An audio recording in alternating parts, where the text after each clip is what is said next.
Welcome to this lecture. So in this video, I will discuss the transfer function of a system. The transfer function is the word very frequently using in modeling of a physical system. So to analysis of a physical system in terms of stability, so we try to model the physical system using a transfer function approach.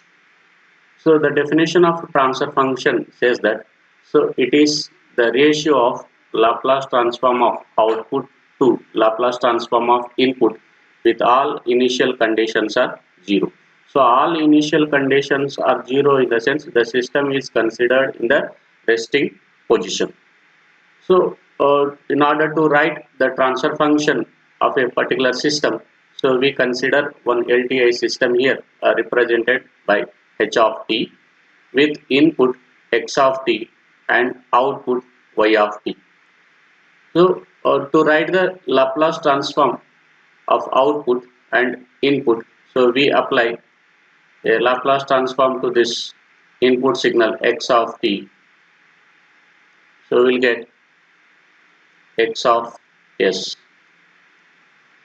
So Laplace transform of h of t gives h of s.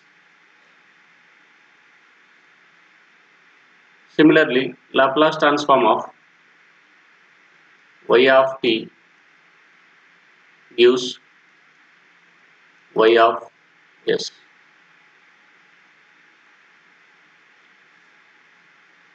Now the transfer function of a system h of s, we can write it as transfer function of a system h of s equals to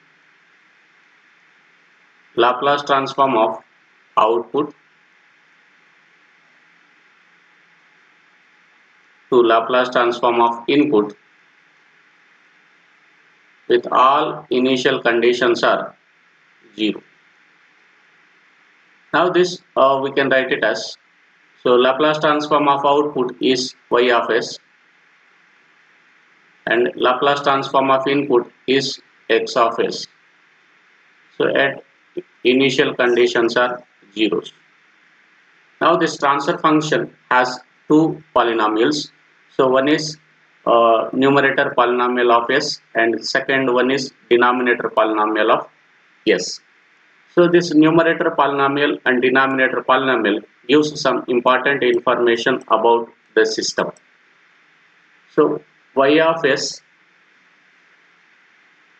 is the numerator polynomial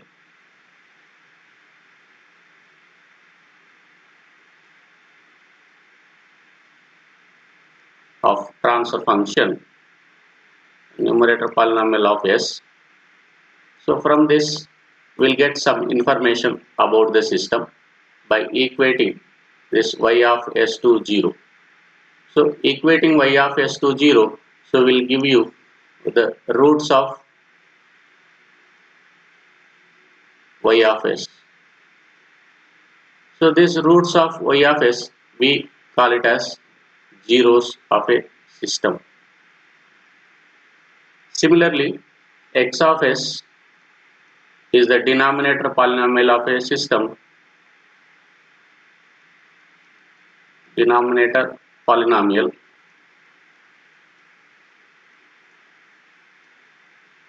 of s. So by equating x of s to 0, so we'll get roots of x of s. These roots of x of s is known as poles of a system.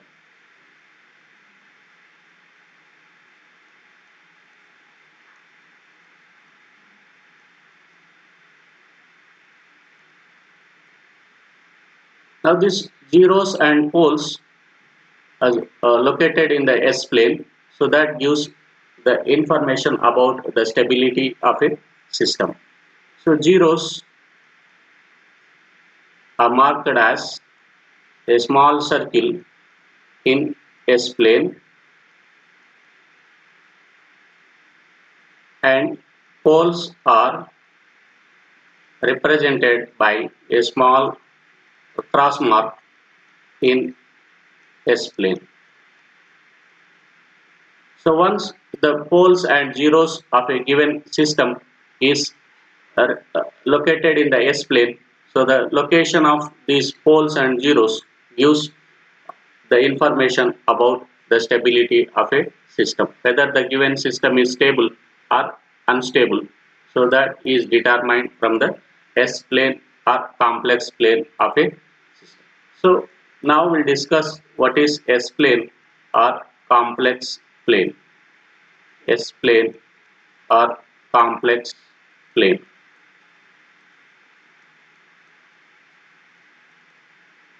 It is a plane.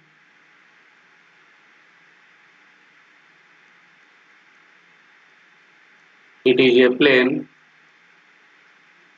with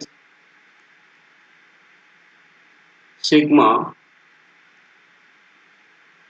on x-axis and j omega on y-axis. So S is nothing but the complex quantity sigma plus j omega. Suppose the sigma is taken on x-axis and this j omega is taken on y-axis. So that plane we can call it as it is a S-plane or complex plane. So this complex plane is very important to draw the stability of a system.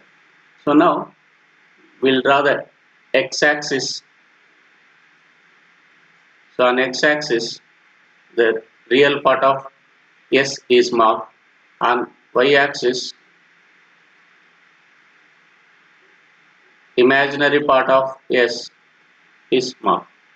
So now we'll consider one simple example here. The transfer function of a system h of s is given as s plus 2 by s plus 4 into s plus 5 is the transfer function of a system. Then the numerator polynomial is s plus 2, denominator polynomial is s plus 4 into s plus 5. Now equating the numerator polynomial s plus 2 is equal to 0. So we'll get s is equal to minus 2. So this is known as 0 of a transfer function. Similarly, the denominator polynomial s plus 4 into s plus 5 equate to 0. So we'll get s is equal to minus 4 minus 5. These are poles of a system. Now these zeros are represented by a small circle in the S-plane and poles are represented by a cross mark in the S-plane. Now we'll mark these poles and zeros in the S-plane. So we'll have the scale, negative scale. So this is, let's say, minus 1, minus 2, minus 3, and then minus 4, minus 5. Now the zeros are at minus 2 and these are the positive imaginary axis, negative imaginary axis, and this is positive real axis. Now at minus 2 we have a 0, so this is represented by a small circle here. And at minus 4 and minus 5 we have the poles, so these are marked as a cross mark in the S-plane. So in the S-plane there are two parts. So this portion is known as left half of the S-plane and this portion right side of this vertical axis, imaginary axis, we call it as RHS, right half of S-plane. For any transfer function, all the poles and zeros are located only on left half of the S-plane. So then we say the system is stable system. If all poles and zeros of a transfer function lies on left half of the S-plane, then the system is a stable system. If not, it is called as unstable system. Even a single zero or pole lies on right half of the S-plane, then the corresponding system is said to be unstable system. So in this example, so all poles and zeros are located on left half of the S-plane. So then the corresponding system is known as a stable system.